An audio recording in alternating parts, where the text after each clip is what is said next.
जालंधर का बस्ती बवा खेल इलाका। एक टीचर ने अंधविश्वास के चक्कर में अपने स्टूडेंट से ही शादी कर ली। स्टूडेंट की उम्र मात्र 13 साल। टीचर ने उसके साथ सुहागरात की रस्म भी निभाई और बात केवल यहां तक नहीं रुकी। एक हफ्ते के भीतर ही टीचर को विधवा घोषित कर दिया गया। फिर शोक सभा भी बुलाई गई। ये सिर्फ इसलिए क्योंकि टीचर को अपनी कुंडली से कथित रूप से मांगलिक दोष हटाना था। इंडिया टुडे से जुड़े मंजीत सहगल की रिपोर्ट के मुताबिक टीचर की शादी नहीं हो रही थी। ऐसे में उसके घर वाले परेशान हो रहे थे। परेशानी ये कि लड़की की कुंडली में कथित मांगलिक दोष है। रिपोर्ट के मुताबिक एक पुजारी भी मांगलिक दोष पर जोर दे रहा था। ऐसे में पुजारी ने घर वालों को विशुद्ध अंधविश्वास से तुपा हुआ आइडिया दे डाला। पुजारी ने कहा कि किसी नाबालिग बच्चे के साथ लड़की की सिंबॉलिक यानी प्रतीकात्मक शादी करानी पड़ेगी। इससे उसका मंगल दोष खत्म हो जाएगा। जब पुजारी का सड़ा गला आइडिया टीचर के घर वालों को जच गया तो फिर प्लान बनाया गया। टीचर ने उसके पास ट्यूशन पढ़ने आने वाले एक 13 साल के बच्चे को बलि का बकरा बनाया। टीचर ने बच्चे के पेरेंट्स को बताया कि बच्चे को ट्यूशन के लिए एक हफ्ते तक टीचर के घर पर ही रुकना पड़ेगा। बच्चे के माता पिता ने भी हामी भर दी। 7 दिन बीत गए। बच्चा वापस घर आया, पूरी कहानी बताई। शॉक्ड पेरेंट्स तुरंत पुलिस स्टेशन पहुंचे। अपनी शिकायत में उन्होंने बताया टीचर और उनके परिवार ने जबरदस्ती शादी की रस्में निभाई। इसमें हल्दी, मेहंदी और सुहागरात की भी रस्में शामिल थी। बाद में टीचर को विधवा घोषित किया गया। उसके कंगन तुड़वाए गए। यहां तक कि शोक सभा भी आयोजित की गई। इन सबके दौरान बच्चे को कर्मकांड और दूसरे घरेलू काम करने के लिए भी मजबूर किया गया। उसे घर वापस नहीं आने दिया गया। शिकायत के बाद टीचर थाने पहुंची। केस को रफा दफा करने के लिए बच्चे के परिवार पर दबाव डाला, जिसके चलते परिवार ने शिकायत वापस ले ली। बस्ती बवा खेल पुलिस थाने के एसएचओ गगनदीप सिंह ने बताया कि पुलिस को शिकायत मिली थी, लेकिन दोनों परिवार के बीच हुए समझौते के बाद वो वापस हो गई।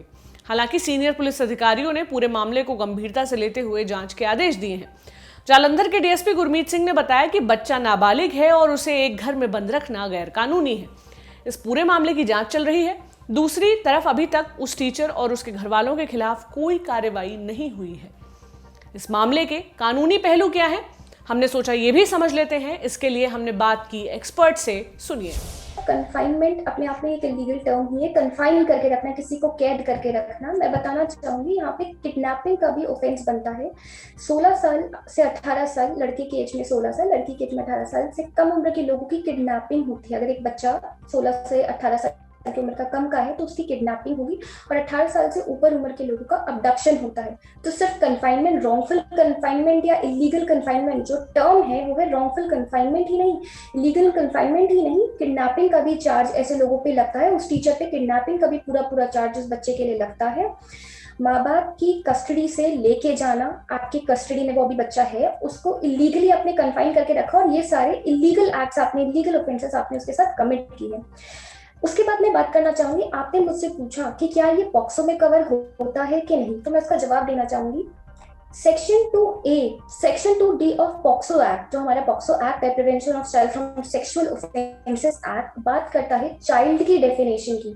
तो कोई भी वो इंसान जिसमें पर्सन वर्ड यूज किया गया है, कोई भी वो पर्सन जो कि 18 साल से कम उम्र का है, उसको चाइल्ड बोला गया है, चाहे वो लड़का हो या वो लड़की हो। इट मीन्स हमारे केस में जो बच्चा है वो 13 साल का लड़का है जिसके साथ ये ऑफेंस कमिट हुआ है, तो वो भी चाइल्ड की डेफिनेशन के अंदर आता है और पूरा पॉक्सो के अंदर वो बच्चा कवर होता है और उस टीचर को पॉक्सो के अंदर पिनलाइज, पनिश किया जा सकता है। मैं बात करूं ऑफेंसेस की जो उस पर लग सकते हैं, जैसे कि सेक्शन 7 सेक्सुअल असॉल्ट की बात करता है कि अगर कोई किसी को प्रोवोक करता है किसी बच्चे के प्राइवेट पार्ट पे हाथ लगाने के लिए, हमारे केसेस में वो जो वर्ड है दैट इज पीनिस, अगर इस क्योंकि सुहागरात सेरेमनी परफॉर्म हुई है तो बच्चों के साथ गलत, उस बच्चे के साथ गलत एक्ट कमिट हुआ है, उस केस में सेक्शन 7 सेक्सुअल असॉल्ट, अगर आप किसी बच्चे को इंस्टिगेट करते हो, आप किसी बच्चे के साथ ये एक्ट कमिट करते हो कि अब आपके प्राइवेट पार्ट पे हाथ लगा करे, तो सेक्सुअल असॉल्ट का केस उस केस में आप पे बनता है, जिसके अंदर जो पनिशमेंट है वो 5 इयर्स है। इसके बाद सेक्शन 9 है।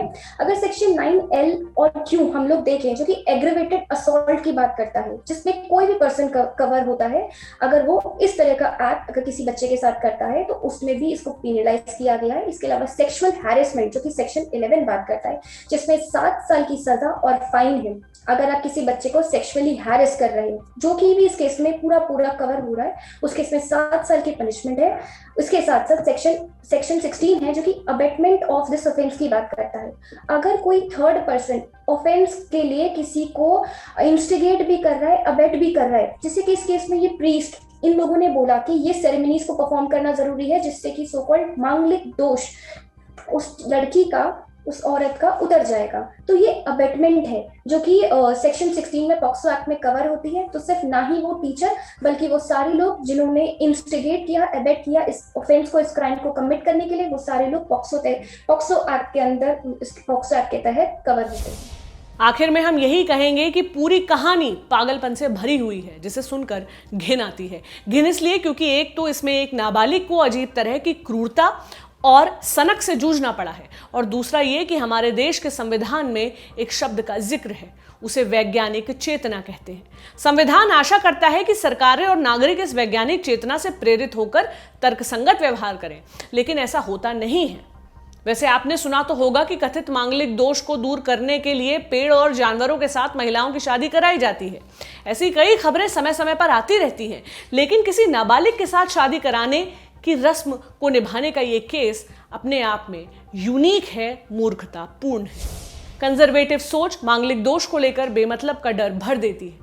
कहा जाता है कि एक मांगलिक की शादी किसी दूसरे मांगलिक के साथ ही होनी चाहिए, नहीं तो अनर्थ हो जाता है। मसलन पति पत्नी के रिश्तों में खटास आ सकती है, उनका स्वास्थ्य खराब हो जाता है, उनके बीच तनाव बढ़ जाता है जो घरेलू हिंसा का भी रूप ले सकता है और किसी की जान भी जा सकती है।